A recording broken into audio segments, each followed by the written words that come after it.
Chúng mình sẽ cùng các bạn khám phá đảo Quan Lạn, Quảng Ninh, một điểm đến thú vị với thiên nhiên hoang sơ và những bãi biển tuyệt đẹp. Hãy cùng theo chân chúng mình nhé! Nếu bạn muốn biết du lịch Quan Lạn đi như thế nào, chơi ở đâu, ăn gì thì hãy theo dõi hết video. Mình đã ghi lại toàn bộ hành trình để chia sẻ cùng các bạn những kinh nghiệm trải nghiệm khi qua từng điểm. Đặc biệt mình sẽ nốt lại những điểm chú ý quan trọng mà các bạn nên biết và chuẩn bị trước để chuyến đi được suôn sẻ, vui vẻ. Từ Hà Nội, chúng mình đi ô tô tới cảng Ao Tiên thuộc huyện Vân Đồn, tỉnh Quảng Ninh, theo tuyến cao tốc Hà Nội - Hải Phòng và Hạ Long - Vân Đồn. Quãng đường hơn 200 cây số, mất khoảng 4 tiếng đồng hồ cho cả thời gian nghỉ ngơi giữa đường. Tổng chi phí qua 3 trạm khoảng 360k một chiều đi. Còn nếu từ Hạ Long đi Vân Đồn theo tuyến quốc lộ 18 sẽ lâu hơn vì đường này nhỏ, hay gặp các khu dân cư nên sẽ lâu hơn. Bù lại là có nhiều đoạn dọc biển khá là đẹp và mất phí đi đường ít hơn.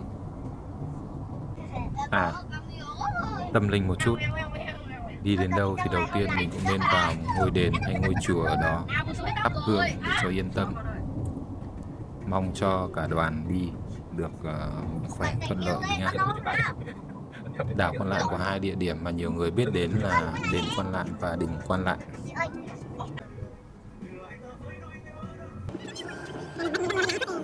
Vậy là chúng mình đã đến cảng Ao Tiên. Đường vào cảng từ ngoài và qua trạm soát phương tiện vào bên trong khá đẹp, rộng và mới mẻ. Nên lưu ý là đảo Quan Lạn có hai xã Minh Châu và Quan Lạn ở hai đầu đảo. Do đó khi đặt khách sạn ở khu vực nào thì chọn tàu đi đến bến cảng ở khu vực đó nhé. Hai vị trí cách nhau 15 cây số, cũng hơi xa một chút đấy. Có hai loại vé cần mua chiều đi ra đảo. Vé qua cảng 30k và vé đi tàu cao tốc 180k cho người lớn. Chiều về thì chỉ cần mua vé tàu thôi. Tầng 1 nhà ga có các quầy ăn uống nhẹ, đồ lưu niệm. Tầng 2 thiết kế bố trí nhà hàng ăn nhưng hiện chưa hoạt động hết, chỉ có một nhà hàng đã hoạt động. Nếu đoàn đông và có nhu cầu ăn uống cần đặt trước. Là tầng 2. Mình chia sẻ các bạn một số kinh nghiệm Ăn thật để nhưng mà lưu chưa ý hoạt động chuẩn bị cho một chuyến đi suôn sẻ, vui vẻ và an toàn là những việc phải biết và nên làm trước chuyến đi. Tầng 2 có vẻ 1. là quán ăn Để nhưng đặt mà phòng chưa khách hoạt sạn. động. Nếu vào mùa du lịch thì cần đặt phòng khách sạn ít nhất trước một tuần để có nhiều sự lựa chọn. 2. Đặt vé tàu cao tốc ra đảo nên đặt trước vài ngày cho chắc, và lưu ý là khách sạn ở khu vực nào thì đặt vé về cảng gần khu vực đó cho tiện nhé. Và cũng nên đặt luôn chiều về. Chiều về lúc 13 giờ là đông nhất vì nó khớp với thời gian trả phòng khách sạn. 3. Tính toán thời gian xuất phát từ Hà Nội cho phù hợp với giờ xuất phát của tàu cao tốc ra đảo. Nếu đi một xe thì đơn giản, nhưng nếu nhóm có nhiều xe cùng đi thì phải có sự thống nhất. Mình đi vệ sinh à? 4. Nếu đi bằng ô tô tự lái thì hãy gửi luôn ô tô ở cảng cho tiện. Bãi ở đây rộng thênh thang, giá cả cũng phù hợp. Lưu ý là bãi này không có mái che, cây cối mới trồng, chưa có tán rộng nên mang theo bạt nếu xe mới. Còn những xe mà lăn lộn rồi thì thôi nhé. Mình gửi xe 2 ngày 3 tiếng, phí là 220k. Loa báo tàu đến rồi, ra thôi nào.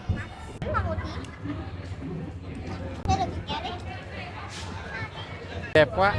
Nhìn các bạn nhí kéo vali vui vẻ đùa nghịch trong cảng và qua các trạm kiểm tra vé thật là sôi động và đáng yêu. Các bạn nhỏ như những nhà thám hiểm nhí sẵn sàng bước vào hành trình tới Quan Lạn. Người lớn cũng không kém phần hào hứng, sẵn sàng khám phá cùng các bạn nhỏ. Một chuyến đi biển đảo đáng nhớ đang chờ đợi chúng ta. Từ đây sẽ có tàu cao tốc ra đảo Quan Lạn. Tàu cao tốc đi khoảng 1 giờ đồng hồ để đến đảo. Một quãng thời gian vừa phải, nếu đoàn đi có trẻ con thì không phải lo. Ngồi trên tàu chúng mình có thể ngắm nhìn những khung cảnh biển tuyệt đẹp. Hãy thưởng thức những phút thư giãn này đi. Chúng mình đã đến đảo Quan Lạn rồi. Cùng đi khám phá những điểm tuyệt đẹp trên đảo nào. Nếu ở dài ngày, khoảng 3 ngày trở lên và tinh thần vượt cao, thuê xe máy để đi nhé. Tầm khoảng 200k một ngày và có đủ xăng luôn, đỡ mất công mình phải lọ mọ đi gây xăng. Đi xe máy mình sẽ khám phá được nhiều những ngõ ngách mà xe điện hay là xe tuk tuk thì bó bánh luôn. Xin chào Minh Châu.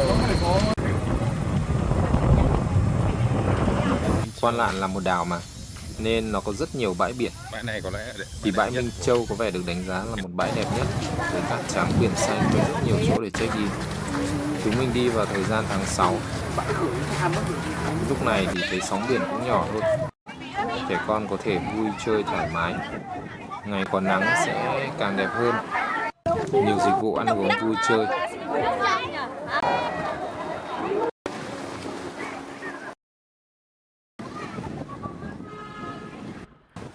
Hãy nhìn bọn trẻ kìa, nghịch sóng vui nhộn như những chú cá nhỏ, tiếng cười vang khắp bãi biển. Các bạn ý đang hào hứng chạy nhảy chơi đùa trong nước.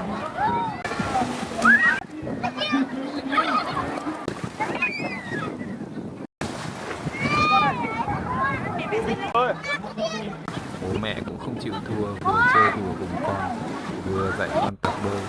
Các mình cùng nhau trải qua những khoảnh khắc vui nhộn, đáng nhớ. Một ngày vui bất tận trên bãi biển Minh Châu. Bơi lội chán chê rồi thì xây núi cát.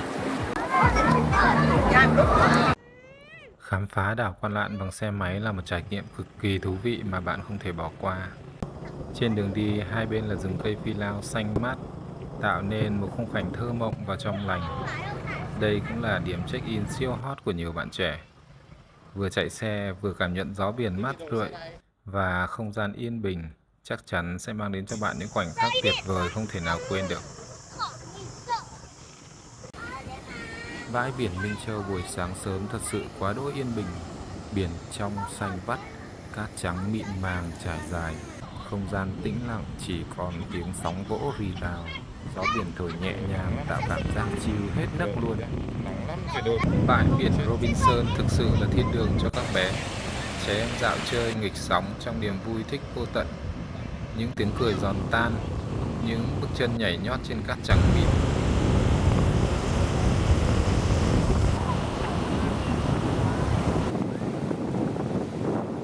Tắm biển ở bãi Robinson là một trải nghiệm thú vị không thể bỏ qua.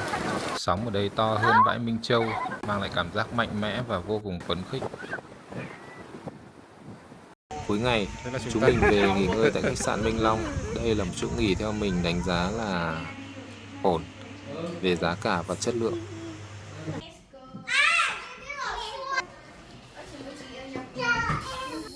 Lên đồi Vô Cực gặp Friendly Homestay. Nhìn từ ngoài vào, homestay này nổi bật với một kiến trúc mộc mạc gần gũi và không gian xanh mát. Vị trí rất thích hợp để dễ dàng khám phá vẻ đẹp hoang sơ của đồi Vô Cực và bãi biển Quan Lạn.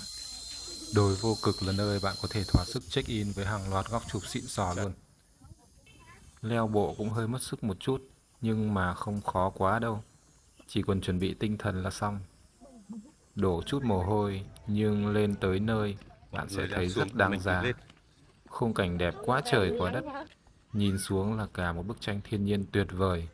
Gió thổi mát rượi, mỏi mệt tiêu tan. Thật sự là một trải nghiệm đỉnh của chóp luôn. Từ đây bạn có thể ngắm trọn bãi biển Quan Lạn cảm giác cực phê. Bãi Quan Lạn cũng là điểm đến không thể bỏ qua. Mình thấy đẹp không kém gì bãi Minh Châu đâu. Tiếp tục leo từ lưng chừng lên đỉnh đồi Vô Cực là một trải nghiệm không thể bỏ qua. Mỗi bước đi là một góc sống ảo mới toanh. Các bạn nhỏ cũng rất hào hứng bước chân rộn ràng trên con đường mòn. Đỉnh đồi hiện ra, bạn sẽ thấy toàn bộ cảnh đẹp của Quan Lạn trải dài trước mắt. Thị trấn Quan Lạn như một bức tranh thu nhỏ trong tầm mắt.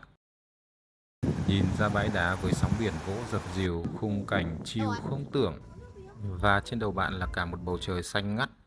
Chỉ cần nhảy lên là có ngay một loạt ảnh độc nhất vô nhị. Eo Gió được biết đến là một trong những điểm tham quan nổi tiếng với cảnh quan hùng vĩ, nơi có thể ngắm nhìn biển xanh qua hai vách núi sâu thẳm từ trên cao và tận hưởng một bầu không khí trong lành. Chắc nó phải rất đáng đồng tiền nên vào đây mỗi người mất 60k lận. Nếu không một lần được ngắm bình minh trên eo gió Quan Lạn thì thật là đáng tiếc. Và chúng mình đang tiếc đây. Sau một ngày dài khám phá, chúng mình sẽ thưởng thức các món ăn đặc sản nơi đây.